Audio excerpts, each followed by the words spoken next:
Hello and welcome. My name is Dr. Raj Persaud. I'm a consultant psychiatrist based in Harley Street, London, and I'm delighted to be joined today by Greg Damore, who's a psychiatrist, historian and author. He's based in Australia, and he's co-written with Anne Westmore a wonderful new book entitled Finding Sanity, John Cade, Lithium and the Taming of Bipolar Disorder.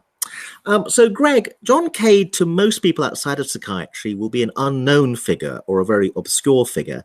Seems to me that part of the reason you've written this book is you describe lithium as like the penicillin of psychiatry. You're arguing that lithium is a profoundly important discovery, one of the most important medical discoveries of the 20th century.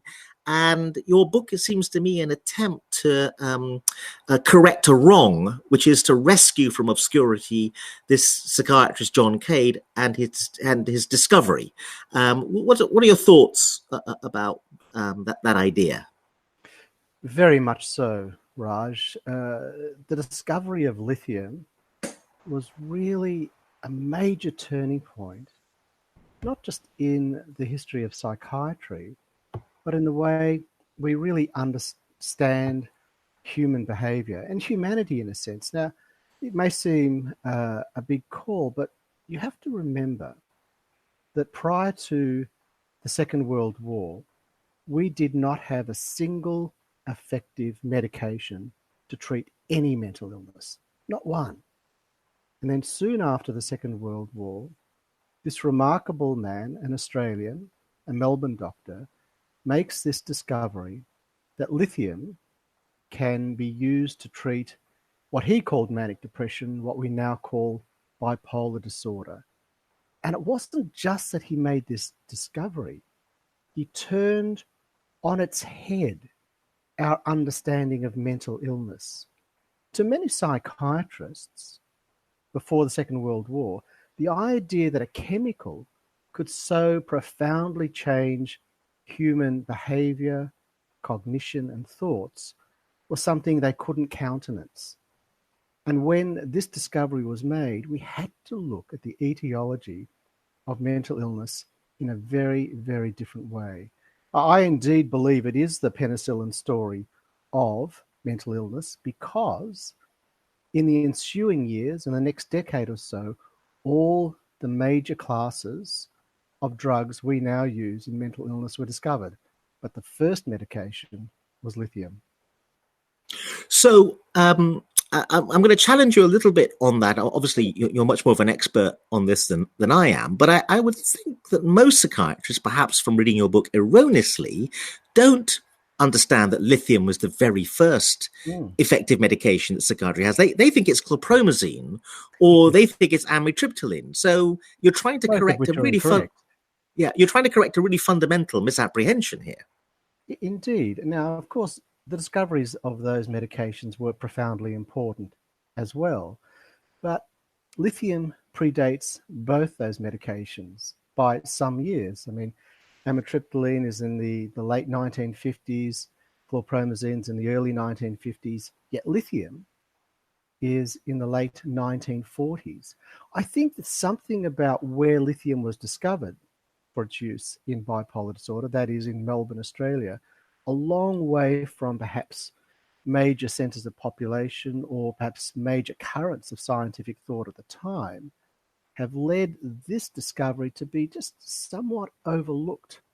And it was indeed a period of time when I lived in the United States 20 years ago, and I listened to a lecture about bipolar disorder, and in the lunch afterwards at Cornell University, I mentioned to several psychiatrists, were they aware that lithium was actually discovered in Australia for the use of bipolar disorder? And I was met with bemused and perplexed looks.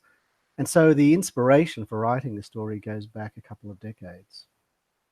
Yes, I want to pick up on that point. I mean, the book is an amazing piece of scholarship in terms of the meticulous research you've done, not just on John Cade's life, but his predecessors and his father and his childhood. But there is this important point, maybe politically contentious, that maybe it's something to do with the fact that it all happened in Australia, that means that that lithium has been neglected in a way. The story of lithium has been neglected and the story of its discovery has been neglected. So there's a kind of bit of medical politics involved there.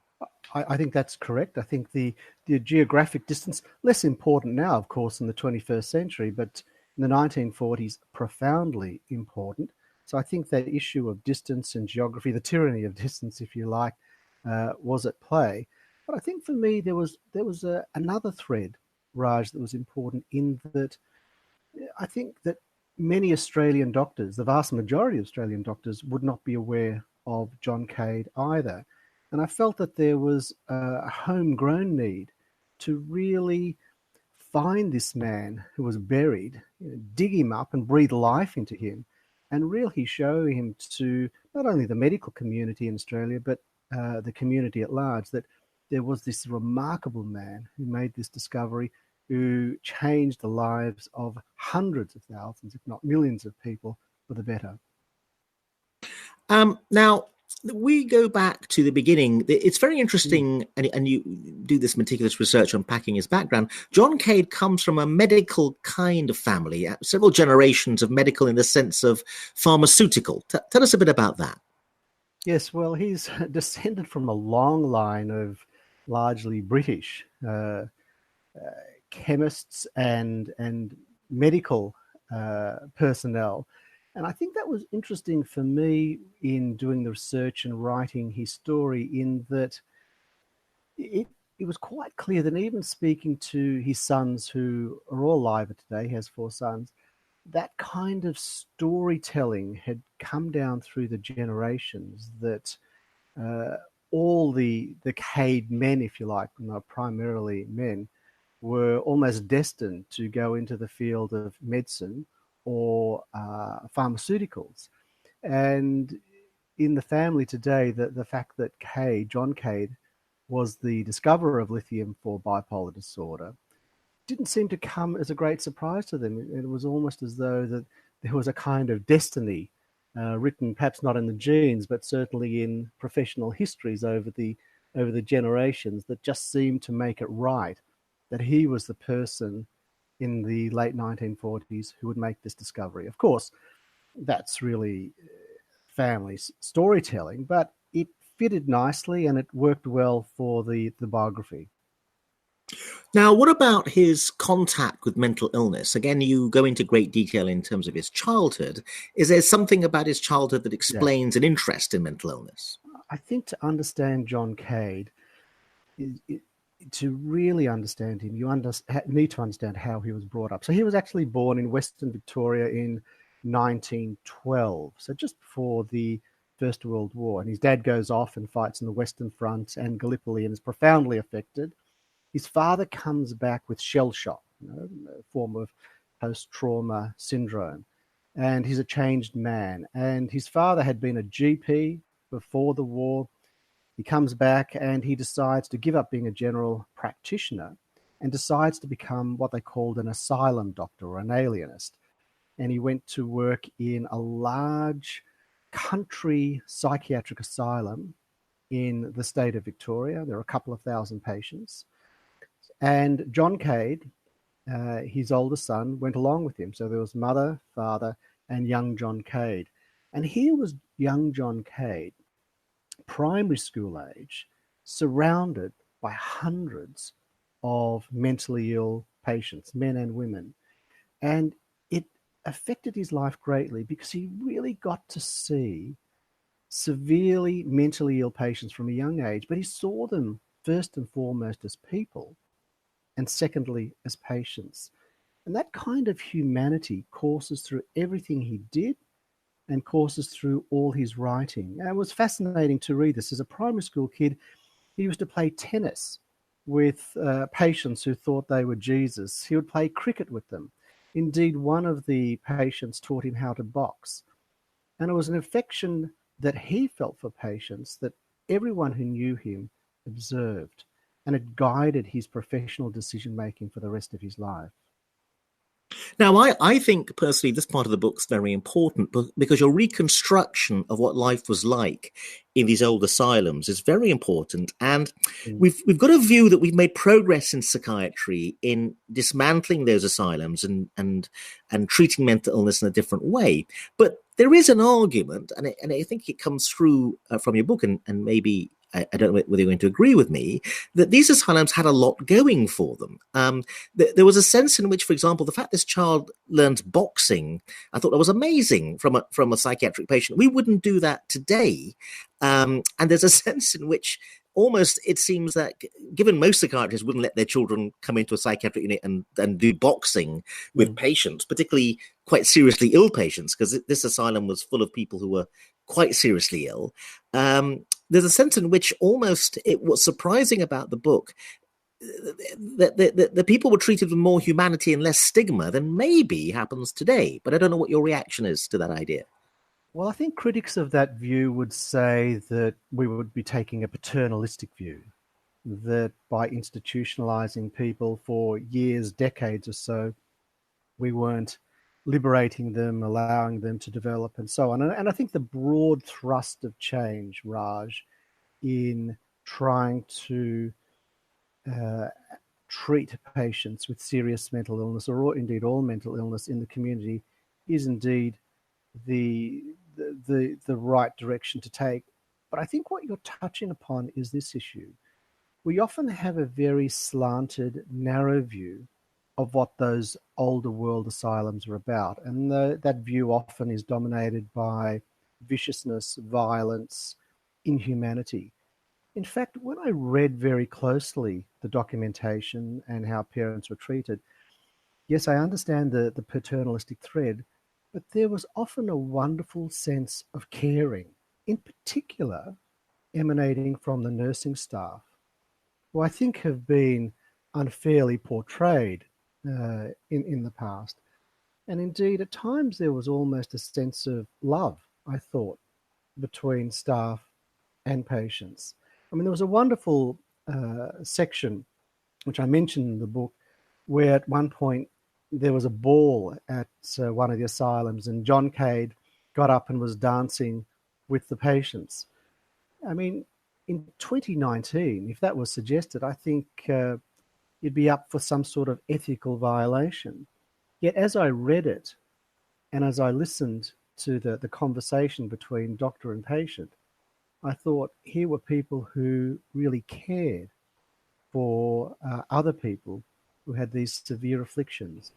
And yes, there is something to be learned. I'm not trying to overly romanticize them. They had significant problems and the changes have been important. But not everything about them was bad. The other sense I had, I didn't get a sense that John Cade or his father felt stigmatized by being psychiatrists or asylum doctors. It seemed actually quite an attractive lifestyle for a doctor to pick. Could you say something about that? Well, superficially, it is, because in a sense, it's an asylum for the doctors as well. I mean, they were well set up. They were provided with lovely cottages, families, of course. Really until the last few decades, actually lived on the grounds of asylums. And when you speak to the children of the asylum doctors, they had wonderful memories of living on these beautiful grounds that were well manicured, acres and acres of gardens. So in one sense, it was almost an idyllic lifestyle, if you can believe that. But no, there was tremendous stigma. So when Cade himself, who was an extremely bright young man, when he decided to forsake pediatrics, which was his first calling, when he decided to leave pediatrics and go into psychiatry, his wife was mortified. And she recalled to us how there was lots of gossip on the streets of Melbourne that her husband-to-be was going to be not only just a psychiatrist, but a public hospital psychiatrist, which is probably the lowest rank in medicine at the time. Indeed, if you were going to be a psychiatrist, you should work in private practice, and in Melbourne that would be the top end of Collins Street, and I guess where you are, Raj, would be Harley Street. That was the only place of respectability. So no, there was tremendous stigma at the time. In fact, in some ways, reading Cade's writing, one senses that to make the decision to be a psychiatrist at that time, in the late 30s, early 40s, was almost a sign of failure as being in terms of your career as a doctor. So he could have just relaxed into this very genteel life of dances and tennis, but again, let's unpack why he does this. He seems to set up his own laboratory. He's miles away from a university centre and starts to do experiments. Talk to us a bit about that.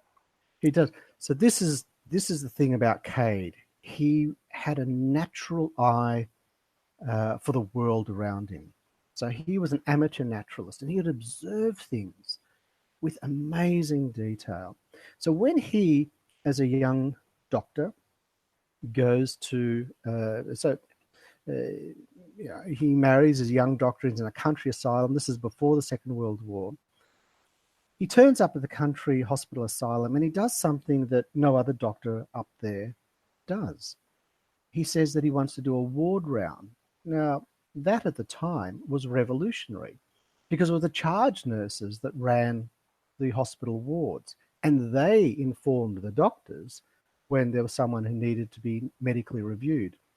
Cade just turned that around completely. So when he turned up as a young doctor before the Second World War in a country asylum in a place called Beechworth, he said to the charge nurse, "I want to do ward round." Now, you have to understand, Raj, this hospital had almost 2,000 patients, and Cade was virtually the only doctor there at the time. He saw the patients, and astonishingly, he took notes, and even more astonishingly, he actually physically examined patients. And he made this amazing discovery before the Second World War, when he was in this large country asylum called Beechworth as a young doctor.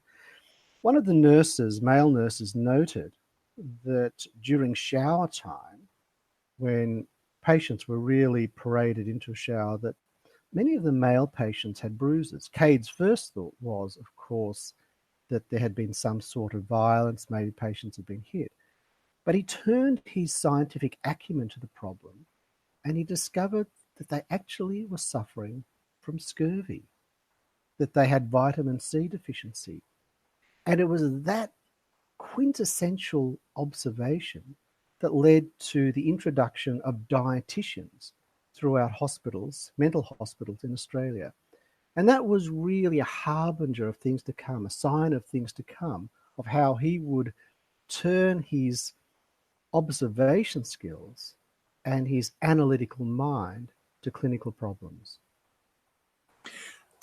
Again, what's wonderful about your book is you unpack in great detail the journey towards lithium. But now, again, I'm not sure you're going to agree with this. He does blunder around a little bit. Basically, the lithium story is he has some wrong-headed theories. It's easy for us to sit here and say this now, obviously.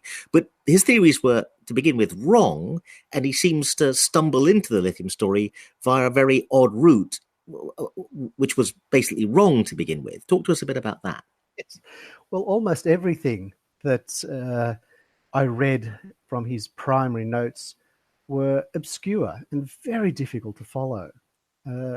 I think the beginning of the inspiration really was during World War II. I mentioned he was a young asylum doctor before the war. When war was declared, he signed up with the Australian troops and sailed from Australia to Malaysia. It was called Malaya then, and waiting for the Japanese to attack. When they did, of course, the Allies, including many British and Australian and Dutch, were incarcerated by the Japanese in a prisoner of war camp called Changi. And I'll mention this because this is really crucial to the lithium story. When we reviewed his time in Changi, 3.5 years as a prisoner of war, we made an amazing discovery. The doctors were exceptional people. They used an old army barracks and they set up a hospital. Out of interest, you might like to know this, Raj, that the British and Australian doctors couldn't agree. They were going to have one hospital for the two countries, but the British doctors wanted the Australian doctors to work for them, and the Australian doctors told them where to go, and so they set up their own hospital. So there were parallel hospitals. There was an Australian hospital and a British hospital in Changi, but there was one shared ward, and it was a mental health unit, a 10-bedded unit run by John Cade. And he describes patients who were psychotic, who probably had organic psychoses, depression, and there was the odd suicidal patient. What happened there seemed to have affected John Cade immensely, not just because of the horrific environment, but because of the patients he saw. And he described after the war a number of patients that changed his thinking. One in particular was a young man who presented with what looked like manic symptoms, and Cade diagnosed him with manic depression. All of a sudden, this young Australian soldier in the mental health unit with apparent mania dropped dead. Cade did an autopsy, and he discovered a subdural hematoma, which is a collection of blood beneath the skull pressing on the brain, affecting this man's behavior. So in effect, it looked like he had manic depression, or what we would call bipolar disorder now, but the cause was purely physical. It was a collection of blood pressing on the brain, probably as a result of some kind of head trauma he had had in the weeks or months beforehand.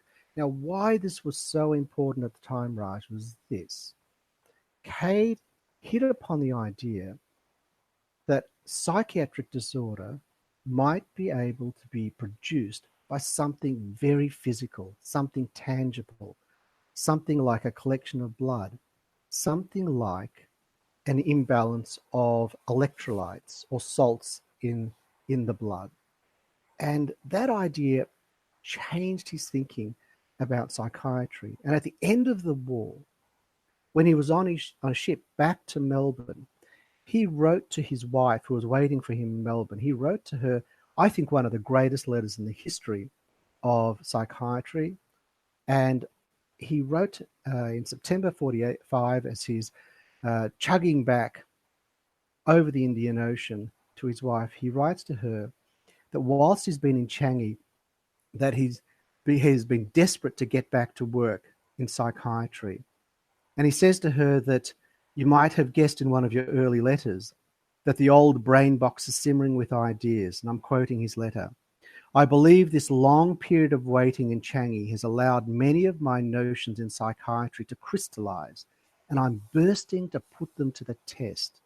If they work out, they would represent a great advance in the knowledge of manic depressive insanity. Raj, that is one of the most prescient letters in the history of psychiatry. And indeed, when he came back to Melbourne, he returned to an asylum, not in the country, it's now in the city of Melbourne. He had 200 patients, and he looked after them all himself. And they were all returned servicemen, either from the First World War or Second World War. And that's when he set about on his series of experiments that allowed him to discover lithium. But it was that discovery in Changi, that physical factors in the body were important, that I believe led him to lithium. So he gets back to Melbourne. He's surrounded by 200 patients. He's living on the asylum grounds with his wife and family. And he sets to work to try and discover a treatment for what he called melancholia. And his wife can recall this in particular. He was profoundly affected by the sheer misery of patients with what we would probably call melancholic depression or psychotic depression, and the extreme suicidality they experienced. But what do? You return from the war, it's 1946, you don't really have much in the way of sophisticated instrumentation.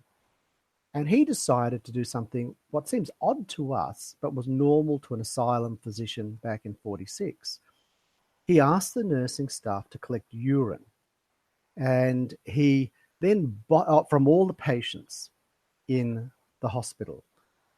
And he had this idea that he would start looking at the patient's urine to see if he could find some substance that caused bipolar disorder.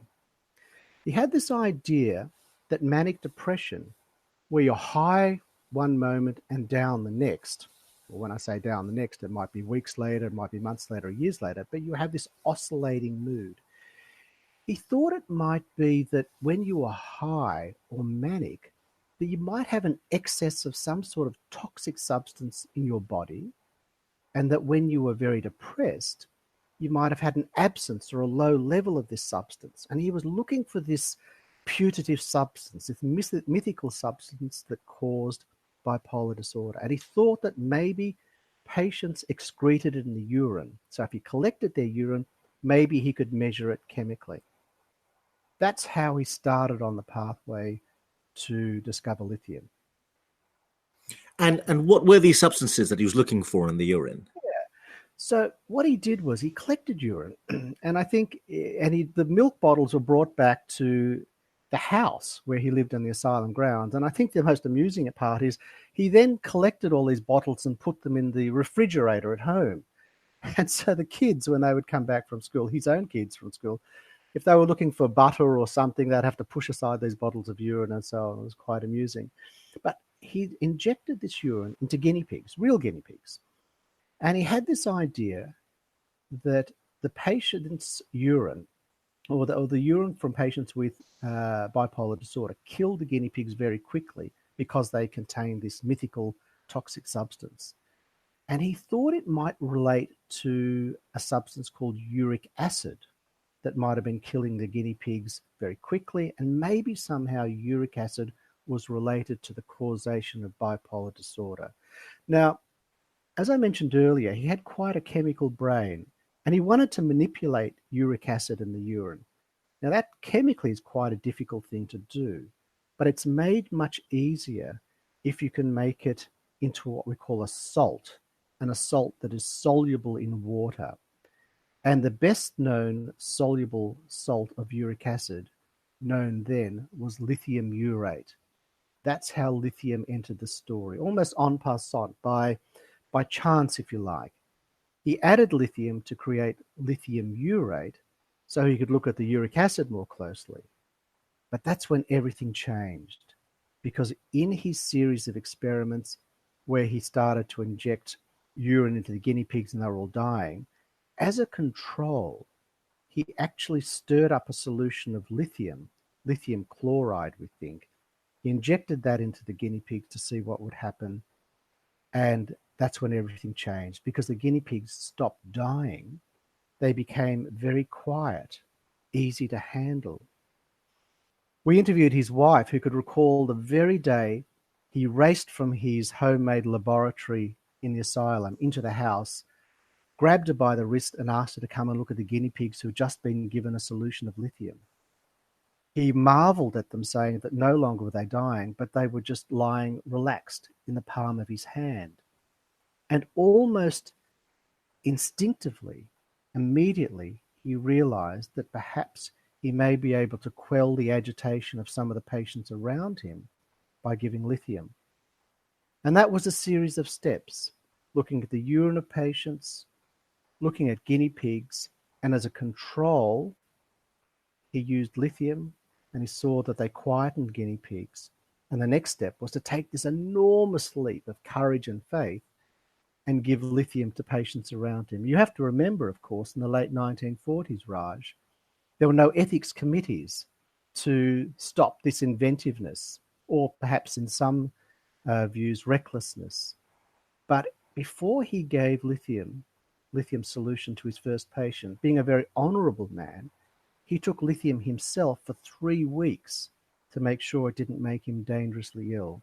He didn't tell anyone. He did this secretly, didn't tell his wife. And after 3 weeks of giving lithium to himself, he survived. He had some minor abdominal discomfort. He decided to look over the back fence of his house and find the first patient for whom lithium could be given.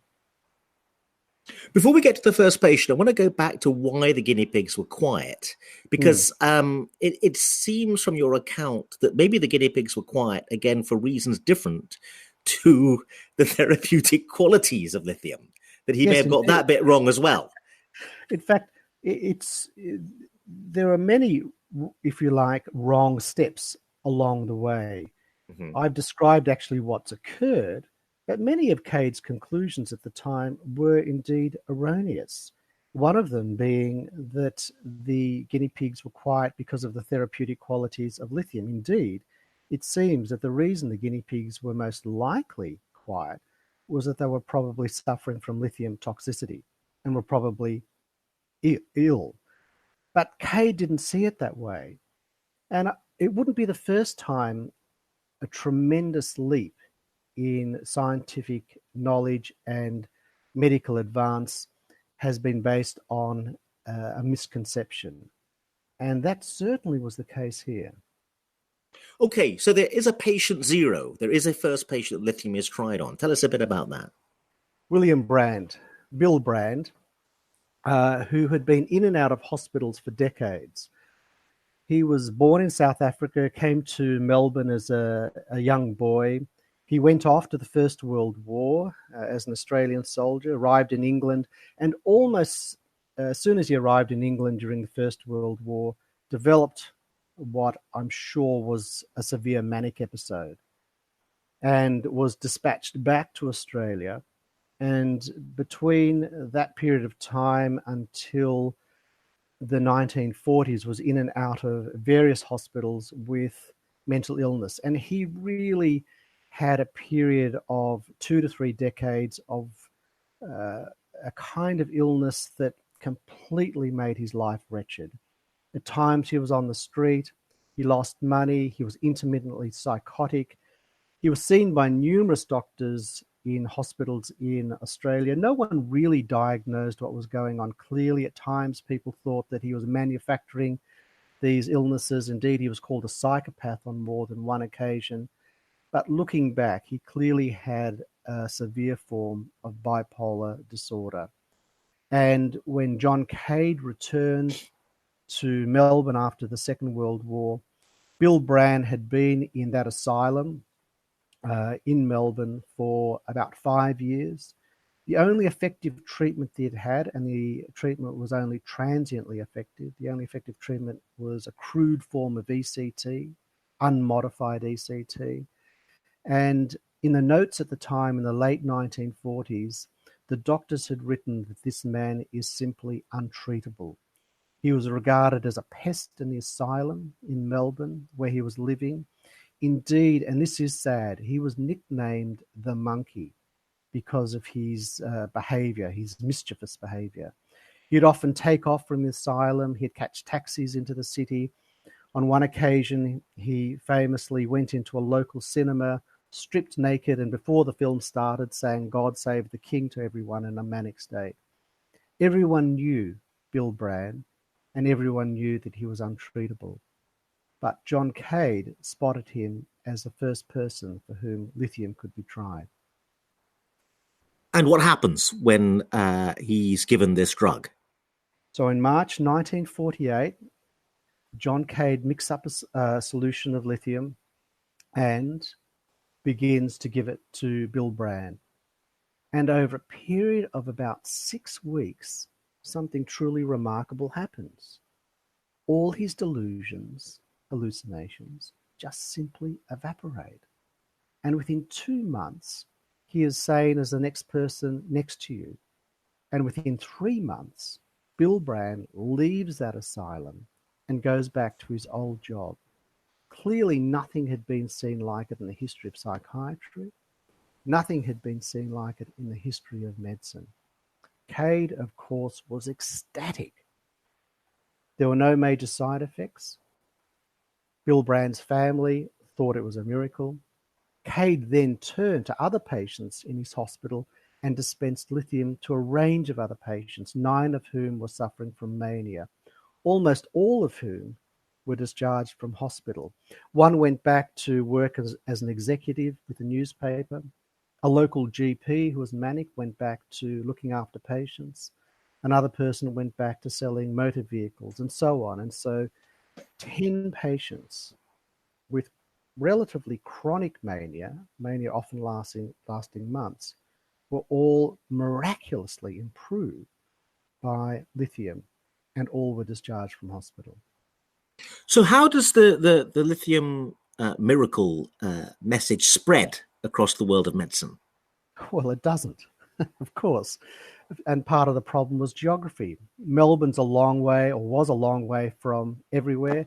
There was no internet back in 1948 when Bill Brand first received lithium. In fact, the opposite occurred around the world.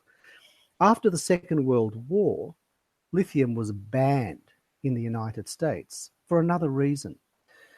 Lithium had been used in the United States after the war as a substitute for salt, as a substitute for sodium chloride in food additives. It was known then that sodium chloride could increase blood pressure, and doctors wanted a way of reducing blood pressure. And so an alternative to sprinkling salt, sodium chloride, on your fish and chips was to sprinkle lithium chloride. And that's what happened in the United States. They used lithium substitute for sodium. But then patients started to die. And in the Journal of the American Medical Association after the war, there was a list of around about 16 patients who died from lithium toxicity. And as a result, lithium was banned in the United States. So indeed, the lithium message didn't travel around the world at all. It remained very much loculated in Melbourne. But it does eventually get out.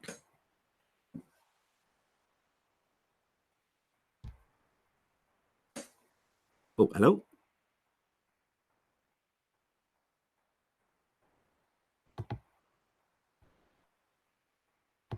Oh, Greg, your microphone is muted again for some reason.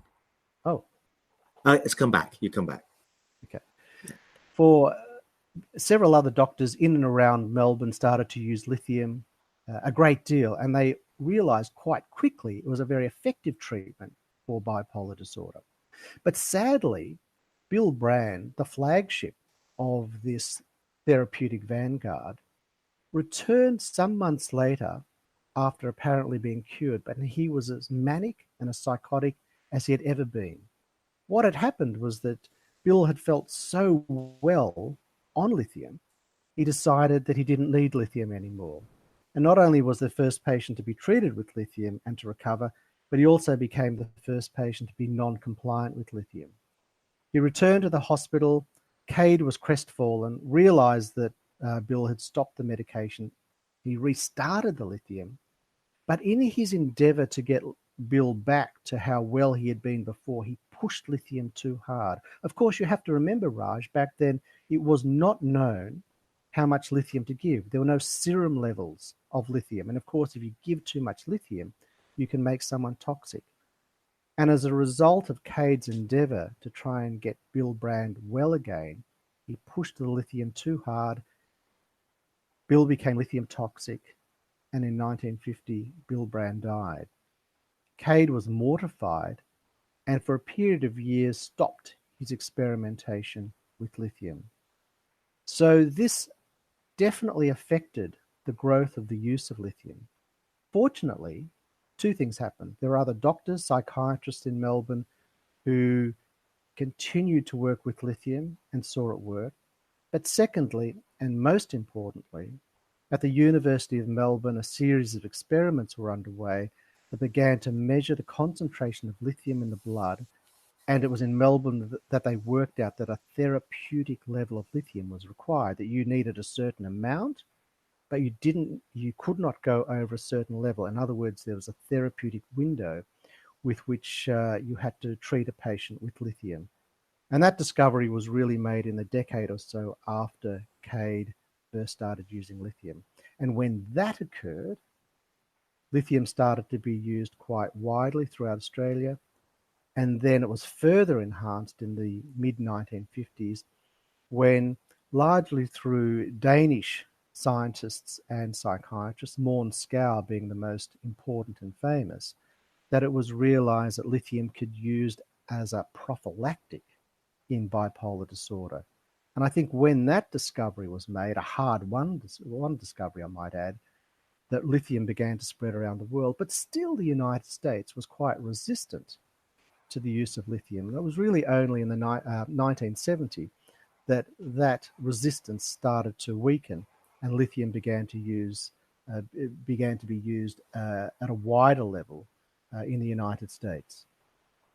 So you go on to make the point that you believe this is a drug that's extremely important because of its impact worldwide, given how common bipolar illness is and given how destructive it can be.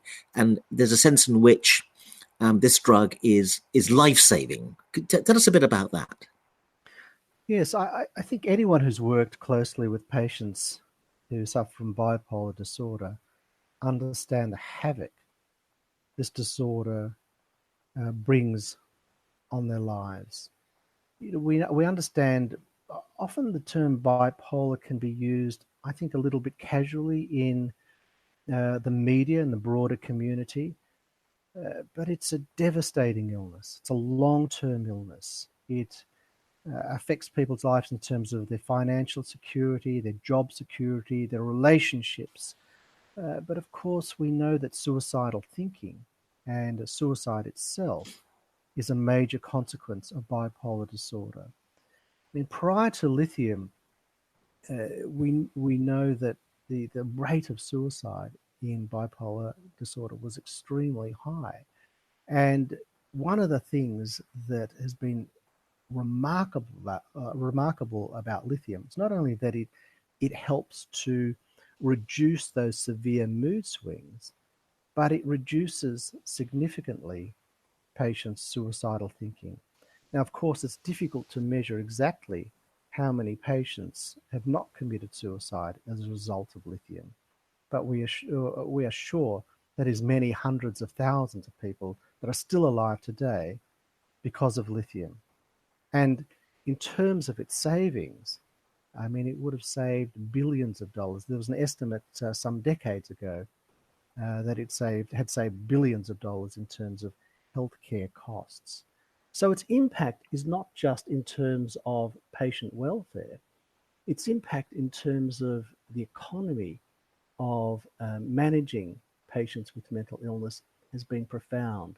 And its philosophical and I think psychological impact that here we had a substance, a salt of the earth, if you like, a natural substance that became the first effective treatment, biological treatment for mental illness. It really turned on its head the way we conceptualize severe mental illness. I think it's very interesting that there is a section in your book devoted to trying to make this point about the profound impact of lithium and how important it is, because there is a sense, and again, I don't know whether you're going to agree with me here, that if it was a slightly more complicated chemical that some drug company somewhere had to synthesize and therefore reaped the benefit, there would be a marketing push to celebrate the effectiveness, and there'll be more prizes and recognition around the world. It's because of the very simple nature of the chemical, and that it's a chemical that doesn't have to be synthesized in some complicated manner and but by a multi-billion-dollar drug company, that becomes part of the problem in terms of the fact that it's not celebrated as it should be. I think what's interesting is part of your book is about, it seems to me, that idea that we need to celebrate it a little bit more than it has been historically. Again, I'm not sure what your reaction to that would be. I entirely agree with that. Not only celebrate it, it needs to be promoted at least in the same way other medications are promoted, and it has to do with the commercial dimension of lithium, or the lack of a commercial dimension of lithium. Because it's a natural substance, it's not a substance that had a patent. That personally makes it infinitely more appealing to me, but I think in the commercial world it doesn't receive the due recognition that many other drugs get, that indeed are far less effective, in particular for severe bipolar disorder. Your listeners might be intrigued to know that not only is lithium a natural substance, but when the Big Bang occurred, there were only three elements that were formed: hydrogen, helium, and lithium. And although I don't want to make this sound too spiritual, there is something about that story and the fact that lithium was the first effective medication discovered for mental illness that makes its story infinitely appealing to me. Your argument, I think, in your book is that John Cade's memory has been somewhat neglected and he's not been celebrated by medicine as he should have been as well. And is that not partly down to this problem we've been discussing with lithium being a very basic common salt? My sense is that you do believe he's a rather neglected figure in the history of medicine. Oh, very much so. I was inspired by a number of incidents to write this book. I mentioned one when I was in the United States a couple of decades ago. There was also a review of 100 great Australians from the 20th century some years ago, and Cade's name wasn't there, and I was infuriated by that, and that was just before I started writing the book. And for me, the greatness of this story is partly the discovery of lithium, but what appeals to me in this process is trying to work out how wonderful scientific discoveries, medical discoveries, fit into the broader scheme of social life, and trying to bring out the narrative, the story of the individuals involved. Because this isn't a bloodless scientific discovery made in a laboratory somewhere. This is the story of a wonderful man born in the country in Australia who pursued a dream of becoming a doctor, went off to the Second World War, suffered an appalling experience whilst in Changi prisoner of war camp, and then made this monumental discovery after the Second World War. For me, the appeal is much more than the discovery of a medicine per se. I think it's also fascinating to think about how different it is to the way discoveries are often made now. I mean, often we have teams of researchers working endlessly to find new medicines. But here we have a lone individual pretty much doing this work in secret and kind of stumbling upon this discovery. There's something about that I find immensely appealing. And I think it's time to reflect that despite all the millions and millions of dollars that have been invested into psychopharmacology in recent decades, to me it's intriguing that really from the late 1940s through to the, say, mid-1960s, almost all the major classes of psychotropic medications that we now use were discovered. Okay, so worldwide fame, accolades, and riches followed for John Cade. Well, to a degree, they did. Right. And there was this remarkable, he became the president of our local college in Australia. Indeed, at one point, he was invited to meet Richard Nixon, and was due to meet Nixon to receive an honour for his discovery of lithium. But at the last moment, Nixon was called away. It was the time of Apollo 13, and Apollo 13 was malfunctioning, and Nixon was called away to meet the astronauts and couldn't meet John Cade. What Nixon didn't know, and I always thought this was a delicious irony, was that one of the reasons that Apollo 13 astronauts were saved was lithium. And it had to do with the fact that in the space module at the time, carbon dioxide was rising in the space module. It was threatening to asphyxiate the American astronauts. And it was realized that there were canisters of lithium hydroxide in the space module, and they mixed the lithium hydroxide with the carbon dioxide to create lithium carbonate, at the same time reducing the level of carbon dioxide, allowing the astronauts to breathe freely. It's an irony, I suspect, that Cade didn't know at the time, and I certainly would have been lost on Richard Nixon, I suspect. But indeed, you're right.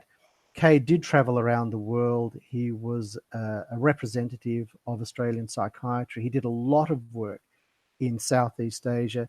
And indeed, his experiences in Changi really inspired him to try and improve the quality of psychiatry, in particular in Southeast Asian countries. As a consequence of Changi, he and a small group of doctors actually set up a Malaysian nursing scholarship foundation, which still goes on to this day, to thank the local people who assisted the Australian soldiers in Changi. So his work in and around Asia in particular was very significant.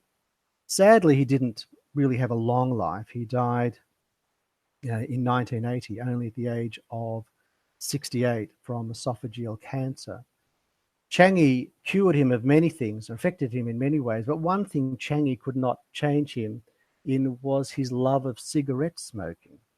And his wife told us how in Changi he would scrounge about in the dirt looking for the butts from the Japanese guards, and he would find enough tobacco, and then he'd do roll your own cigarettes. You'd take a leaf of, he was a very religious man, and he always had a Bible in his breast pocket, but he would tear one of the wafer-thin pages and do roll-your-own cigarettes, and he smoked his way through a couple of Bibles whilst he was in Changi. But unfortunately, when he was released from Changi, he kept smoking, and he smoked very heavily towards the end of his life, and he died from almost certainly a cigarette-related illness, esophageal cancer, in 1980 at the age of 68. I think another reason why your book is extremely important is that I believe there's still a kind of stigma around lithium today. If you announce to a patient that you think you want to try lithium, they do seem to want to run screaming from the room. Lithium is the name of a pop song by Nirvana. It's got a stigma attached to it, hasn't it? And you're trying to correct that, I think, in the book. What I'm trying to do is firstly acknowledge that this was just this was a watershed moment. And I don't think that's hyperbole. I really think it was. I'm trying to correct that. That's one thing. Two, I'm trying to improve the recognition amongst medical staff in particular that for the right person, those with relatively severe bipolar disorder, lithium is still, when it works, the gold standard treatment for that disorder. I'm trying to enhance that recognition. I'm not trying to say it's useful for everyone with bipolar disorder, because clearly that's not the case. Thirdly, I'm trying to say that really to medical students and psychiatry registrars that no, you shouldn't be running from the room, or patients shouldn't be running from the room when lithium is mentioned, because yes, it has side effects like all the medications we use, but if it's chosen for the correct person, if it's monitored correctly, it can have really wondrous results. And part of the drive for this for me is that I'm a director of training in Sydney, and I have 100 young doctors under me, 100 psychiatry registrars. And I think in Australia, whilst lithium is reasonably well known, my time in the United States really led me to believe that many of the psychiatry trainees there were extraordinarily ignorant about lithium and how it was used. And I, like you, sensed that there was maybe a fear that had somehow been inculcated in their medical teaching that this was a substance to stay away from. And I think that is erroneous teaching. So we're running out of time. You've given us a wonderful interview. I want to go back to what, in my opinion, having read your book, is part of the genius of John Cade, and that is psychiatric diagnosis is actually quite a tricky thing. It's an art. And because there's no blood test by which you can tell whether someone's got bipolar or schizophrenia, part of the genius of John Cade is to sense that there's something different about bipolar illness, to be able to identify it. He had a sense that there was something biological about this condition, which is very prescient because it is one of the more biological of the psychiatric disorders. It's got a very strong genetic tendency, for example, unlike many others, perhaps one of the strongest links in terms of a genetic link to it. And his genius is partly in trying it on the right first patient.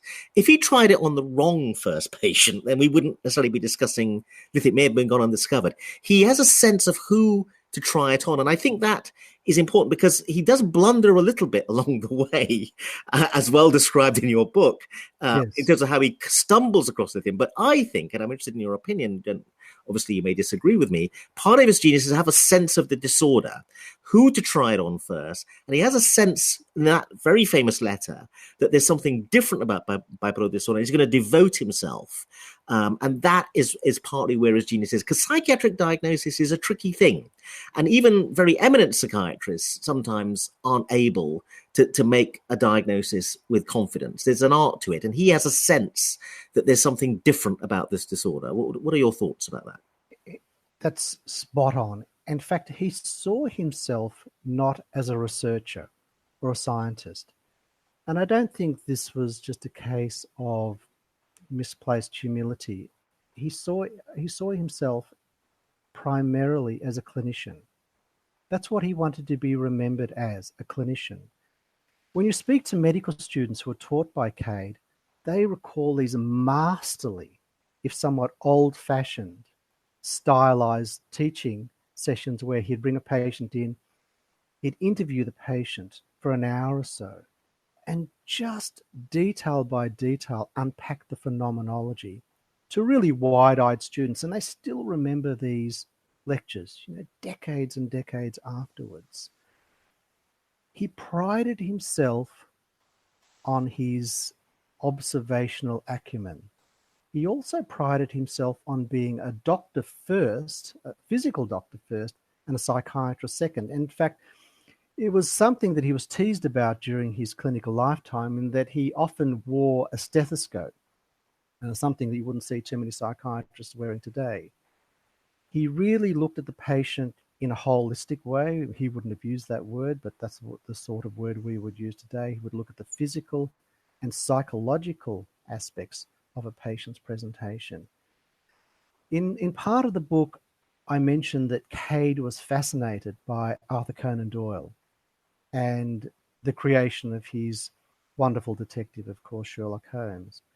And I think in some ways that's the way John Cade saw himself, someone who took in a great amount of detail, processed it in a very humane way, and articulated. He was a very impressive writer as well.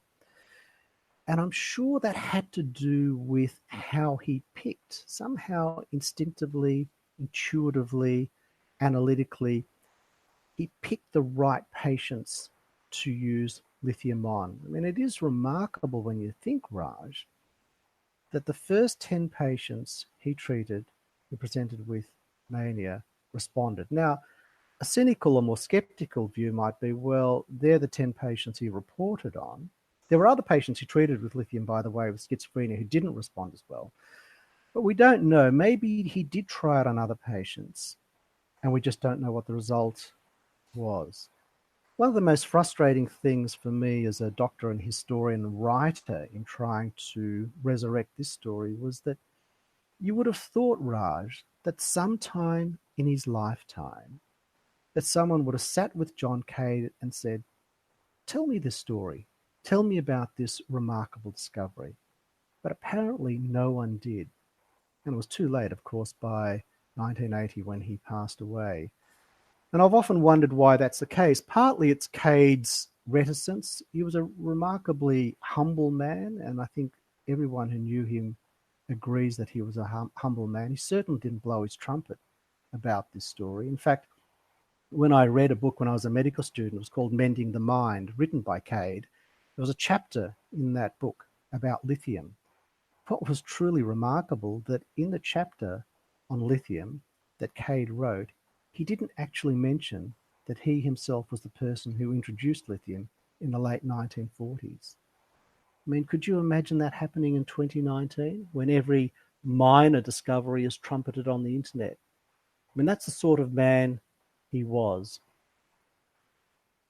Well, Greg DeMoor, thank you very much indeed for a wonderful interview. The name of the book, Finding Sanity, John Cade Lithium and the Taming of Disorder, written by Greg DeMoor and Anne Westmore. Just want to read a couple of paragraphs on the back of the book. John Cade discovered a treatment that has become the gold standard for bipolar disorder, lithium.